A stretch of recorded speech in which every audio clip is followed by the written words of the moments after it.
வணக்கம் மக்களே, நீங்கள் பார்த்து கேட்குறது மக்கள் கம்பெனி. நாங்கள் ஹோஸ்ட் எல்லாருடைய ஃபேவரட் பைரட்ஸ் படமாக கண்டிப்பாக பைரட்ஸ் ஆஃப் கரீபியன் வந்தால் இருக்கும்னு நினைக்கிறேன். ஃபர்ஸ்ட் டைம் நம்ம கேப்டன் ஜாக் ஸ்பேரோவை இன்ட்ரடியூஸ் பண்ணுறதையுமே தாண்டி அவருடைய ஆட்டிடியூட், அவருடைய இந்த சார்மே எனக்கு தெரிஞ்ச அந்த படத்தை நிறைய பேரோட ஃபேவரட்டாக வந்துச்சு. அண்ட் ஒரு அமேசிங்கான ஸ்டோரி லைனுமே பார்த்தீங்கன்னா அந்த படத்துக்குள்ள போயிருக்கும். ஒரு மிகப்பெரிய அட்வென்ச்சர், அண்ட் அந்த அட்வென்ச்சரில் எப்படியாச்சும் இந்த பிளாக் பெல்லை தன் கண்பாட்டில் கொண்டு வந்துடணும்னு சொல்லி ஜாக் ஸ்பேரோ போராடிட்டு இருப்பாரு.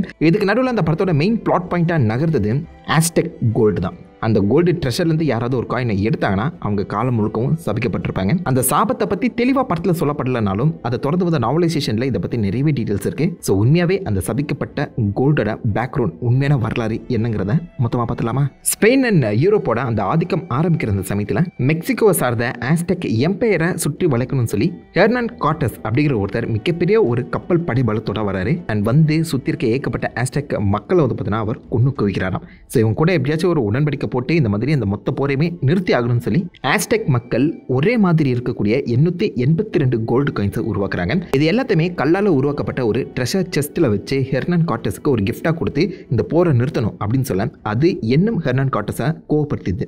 சமாதானம் பேச வந்தவங்களே அவர் வகுத்துட்டு இந்த கோல்டு எனக்கு பத்தாது, இதோட அதிகமான கோல்டு எனக்கு வேணும்னு சொல்லி பார்த்தீங்கன்னா அவர் பேராசப்பட ஆரம்பிச்சாரு.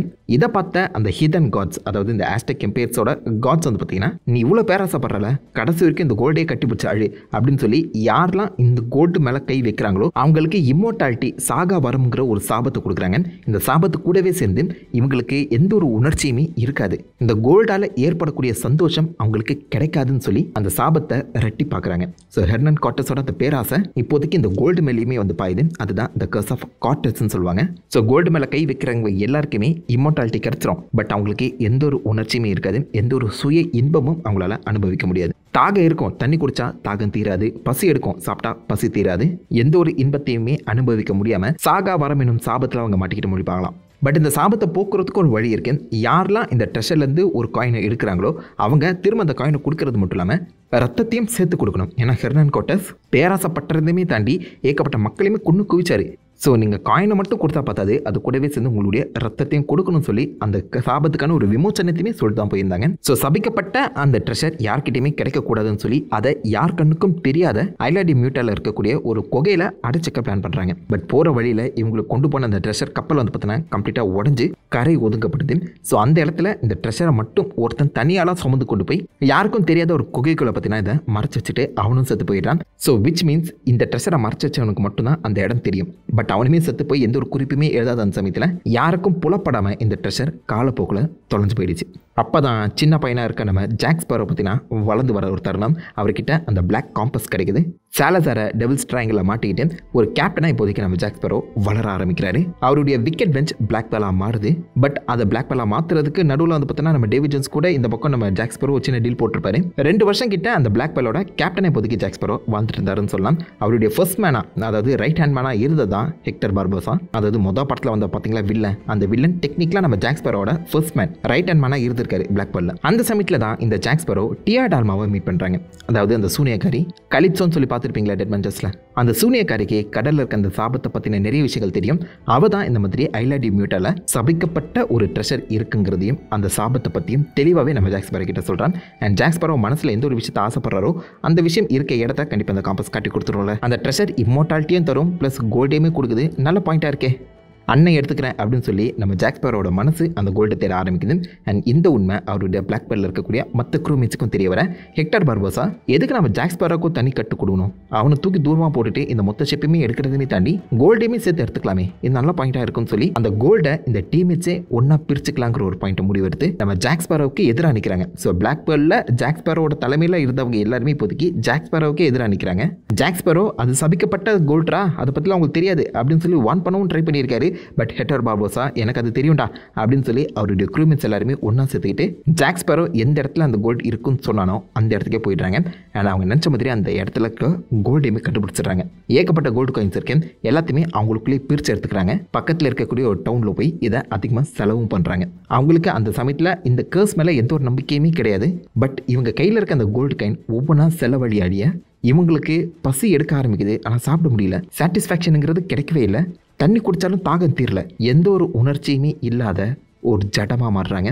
அதுவும் மூன் லைட்டில் அவங்களுடைய மொத்த உடலுமே எலும்பு கூட மாறுது. ஏன்னா ஆக்சுவலாக ஒரு நடுராத்திரியில் இந்த மாதிரி ஒரு ஃபுல் மூன் லைட்டில் தான் இந்த கேர்ஸ் வந்து வைக்கப்பட்டதான். அதனால தான் இந்த மூன் லைட்டு கீழே இவங்க எல்லாருமே இந்த மாதிரி எலும்பு கூட மாறுற மாதிரி சொல்கிறாங்க. அது எந்த அளவுக்கு ஒன்றும் தெரியல. இம்மோர்டாலிட்டிங்கிற ஒரு விஷயம் உங்களுக்கு கிடைச்சாலும் எந்த ஒரு சந்தோஷமே இல்லாத இந்த இம்மோர்டாலிட்டி அவங்களுக்கு சாபமாக தெரியுற அந்த காரணத்தினால அவங்க செலவழிச்ச எல்லா காயின்ஸுமே திரும்ப கலெக்ட் பண்ண ஆரம்பிக்கிறாங்க.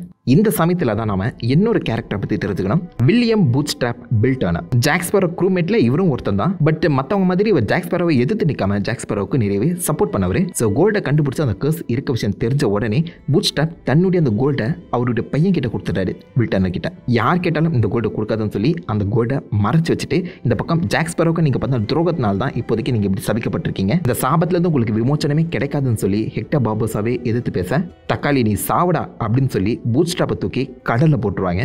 கல்லை கட்டி கடலில் இறக்கின அந்த சமயத்தில் பூட்ஸ்ட்ராப் ஆல்ரெடி அந்த கோல்டை எடுத்திருப்பாரு. அவரால் சாக முடியாது, இம்மோர்டலாக மாறி இருப்பாரு. அதனால கடல் கடியில் போன அவரை வந்து பார்த்தீங்கன்னா நம்ம டேவிட் ஜோன்ஸ் தன்னுடைய கப்பலில் ஒரு ஆளாக மாற்றிருப்பாரு. ஸோ நீங்கள் டேவிட் ஜோன்ஸ் அந்த க்ரூமேட்டில் பூட்ஸ்ட்ராப்பை பார்த்துருக்கலாம். அவருக்கு பழைய விஷயங்கள் அப்படியே காலப்போக்கில் மறையிற மாதிரி தான் சொல்லப்பட்டிருக்கும். பட் இருந்தாலும் ஒரு கட்டத்தில் அவர் ஜாக் ஸ்பேரோவுக்கு சப்போர்ட்டராக தான் இருந்திருக்காரு. ஸோ அந்த சாபத்தை பற்றின உண்மை தெரிஞ்ச உடனே அந்த பக்கம் ஹெக்டர் பார்போசாவுக்கு தூக்கி போட்டுருச்சு. காரணம் ஆப்வியஸா இந்த கேர்ஸை மொத்தமாக லிஃப்ட் பண்ணுறதுக்கு 882 காயின்ஸுமே நம்ம திரும்ப ரிட்டர்ன் பண்ணியாகணும், வித் பிளட்டோட ரிட்டர்ன் பண்ணி ஆகணும். பட் அந்த ஒரு காயினுங்கிறது பூட்ஸ்ட்ராப்போட கடலுக்கடியில் போயிருக்க அந்த காரணத்தினால இப்போதைக்கு இந்த டீம்மேட்ஸ் கிட்ட வெறும் 881 காயின் மட்டும் தான் இருக்கு. ஸோ பூட்ஸ்ட்ராப்போட காயினை நம்மளால ரிட்டர்ன் கொண்டு வர முடியாது.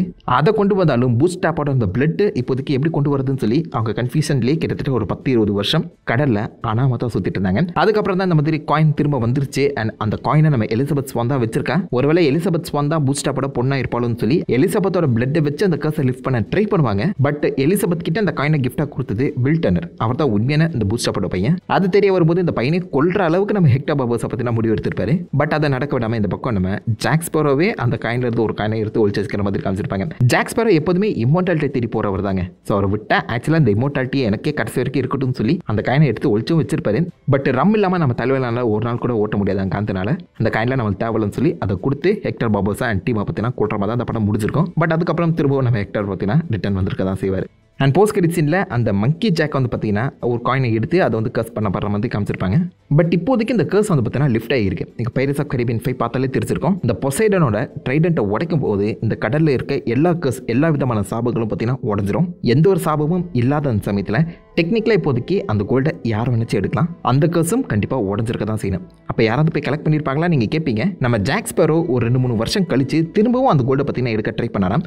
பட் போய் பார்க்கும்போது அந்த மொத்த இடமும் அந்த மொத்த ஐலாண்டும் கடலுக்கு அடியில் போயிடுச்சாங்க. ஸோ டெக்னிக்கலாக பிளாக் பெல் படம் நடந்து டேவிட் ஜோன்ஸோட கதையை முடிச்சிட்ட அப்புறம் 2 வருஷம் கழிச்சு திரும்பவும் நம்ம ஜாக் ஸ்பேரோ பார்த்தீங்கன்னா அந்த கோல்டை எடுக்க ட்ரை பண்ணியிருக்காரு.